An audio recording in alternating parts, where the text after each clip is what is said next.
Assalamualaikum warahmatullahi wabarakatuh.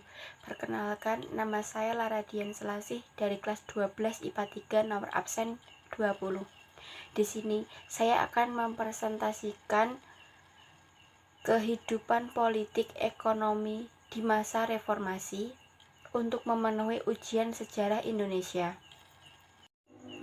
Reformasi adalah perubahan terhadap suatu sistem yang telah ada pada suatu masa.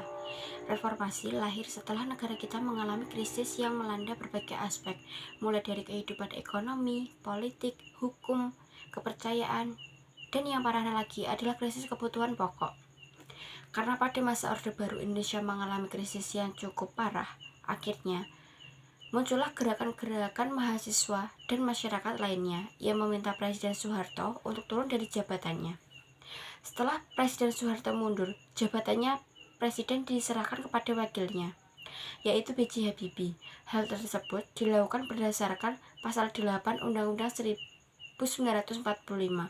Setelah naiknya Habibie sebagai Presiden, kondisi politik dan ekonomi pun kian berubah. 1. Pemerintahan B.J. Habibie. Presiden ketiga Republik Indonesia ini hanya menjabat sebentar. Beliau menjabat selama 1 tahun 5 bulan. Bapak Presiden yang kita kenal dengan kejeniusannya ini pada saat itu dianggap sebagai perpanjangan tangan rezim Orde Baru. Jadi rakyat menuntut Habibie untuk segera melakukan pemilihan umum. Meskipun sebentar, kepemimpinan Pak Habibie keren banget loh. Dalam waktu singkat, pemerintahannya berhasil menyelamatkan krisis moneter yang terjadi pada masa Orde Baru, dan pemerintahannya membentuk Kabinet Reformasi Pembangunan, kemudian memerlukan beberapa kebijakan di bidang politik dan ekonomi. Upaya-upaya bidang politik yang dilakukan oleh pemerintahan B.J. Habibie. 1. Mengganti 5 paket undang-undang dan 3 diantaranya diubah menjadi lebih demokratis. 2. Kebebasan rakyat dalam menyalurkan aspirasi. 3. Pengurangan jumlah anggota ABRI di MPR dari 75 orang menjadi 38 orang. Polri memisahkan diri dari ABRI menjadi Kepolisian RI. Istilah ABRI berubah menjadi TNI. Selain upaya dalam bidang politik, ada juga upaya yang dilakukan dalam bidang ekonomi, diantaranya melidudasi bank-bank permasalahan. 2. Membentuk Badan Penyelahkan Perbankan Nasional. 3. Mengesahkan Undang-Undang Nomor 5 Tahun 1999 tentang larangan praktik monopoli atau persaingan tidak sehat. 4. Mengesahkan Undang-Undang Nomor 8 Tahun 1999 tentang perlindungan konsumen. 2. Masa pemerintahan Ki Hajar Abdurrahman Wahid atau Gus Dur. Gus Dur adalah pemerintahan RI keempat. Gus Dur menjabat mulai dari tahun 1999 sampai 2001. Terpilihnya Gus Dur sebagai presiden tidak terlepas dari peran MPR yang pada saat itu menolak laporan pertanggungjawaban Presiden Habibie. Akhirnya Gus Dur terpilih jadi presiden melalui dukungan partai-partai Islam yang menjadi poros tengah. Sedangkan wakilnya dimenangkan oleh Megawati Soekarno Putri yang berhasil mengalahkan Hamzah Shah. Kemudian dilantik pada 21 Oktober 1999. Setelah menjabat, pemerintahan Presiden Gus Dur mengeluarkan beberapa kebijakan politik. Beberapa di antaranya adalah: 1. Departemen Penanganan dibubarkan, dianggap mengganggu kebebasan pers. 2. Departemen Sosial dibubarkan, dianggap sebagai sarang korupsi. Menyetujui pergantian nama Irian Jaya menjadi Papua pada akhir Desember 1999. 3. Masyarakat etnis Tionghoa diperbolehkan untuk beribadah dan merayakan Tahun Baru Imlek. 4. Diumumkannya nama-nama Menteri Kabinet Persatuan Nasional yang terlibat KKN. Yang kelima, membekukan MPR dan DPR pada masa pemerintahan Gus Dur.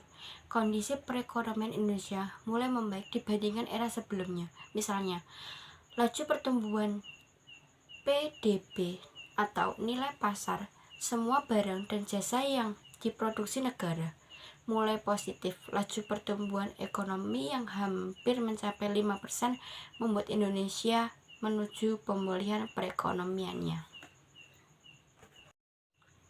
3. Masa pemerintahan Megawati Soekarno Putri. Setelah MPR secara resmi melengsarkan Presiden Gus Dur melalui sidang istimewa, otomatis Wakil Presiden Megawati Soekarno Putri naik jabatan untuk menggantikannya. MPR mengeluarkan ketetapan MPR nomor 3 tahun 2001 untuk menetapkan dan melantik Wakil Presiden Dyah Permata Megawati Setiawati Soekarno Putri sebagai Presiden Republik Indonesia.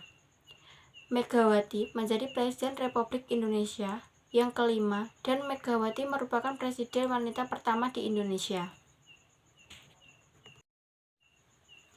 Kebijakan pemerintahan ekonomi di masa Megawati Soekarno Putri.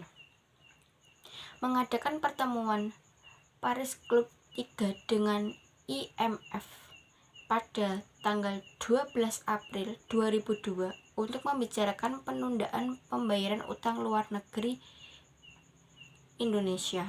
Kerjasama dengan IMF diputus agar tidak menambah utang negara pada saat itu karena pemerintah Indonesia sedang menjaga stabilitas ekonomi mikro. Pemerintah Presiden Megawati yang menjual Indosat tahun 2003 untuk menutupi defisit APBN. Kebijakan pemerintahan atau politik Megawati mengeluarkan beberapa undang-undang untuk menetapkan situasi dan kondisi politik dalam negeri, yaitu Undang-Undang Nomor 12 tahun 2003 tentang pemilu, Undang-Undang Nomor 22 tahun 2003 tentang susunan dan kedudukan MPR, DPR, DPD, dan DPRD, Undang-Undang Nomor 23 tentang pemilihan umum presiden dan wakil presiden. Presiden Megawati juga menetapkan kebijakan netralisasi PNS dan TNI atau Polri dalam politik serta melanjutkan upaya amandemen Undang-Undang Dasar 1945. Yang keempat, masa pemerintahan Susilo Bambang Yudhoyono pada tahun 2004 sampai 2009. Susilo Bambang Yudhoyono dan Yusuf Kala merupakan Presiden Republik Indonesia yang terpilih langsung oleh rakyat. Pelantikan SBY dan JK diselenggarakan pada tanggal 27 Oktober 2004 pada sidang paripurna Majelis Permusyawaratan Rakyat Kebijakan Pemerintah atau Ekonomi. 1. Fokus kebijakan SBY dan JK pada tahun 2006 berhasil terpenuhi dengan melunasi hutang-hutang negara melalui IMF. 2. Sebagai antisipasi bagi rakyat kecil dalam menghadapi kenaikan harga BBM, disusunlah program BLT atau bantuan langsung tunai, ditambah dengan konversi minyak tanah ke tabung gas 3 kg. Yang ketiga, kebijakan konversi minyak tanah ke bumi bertujuan untuk mengurangi subsidi minyak tanah yang bernilai kurang lebih 30 triliun kebijakan.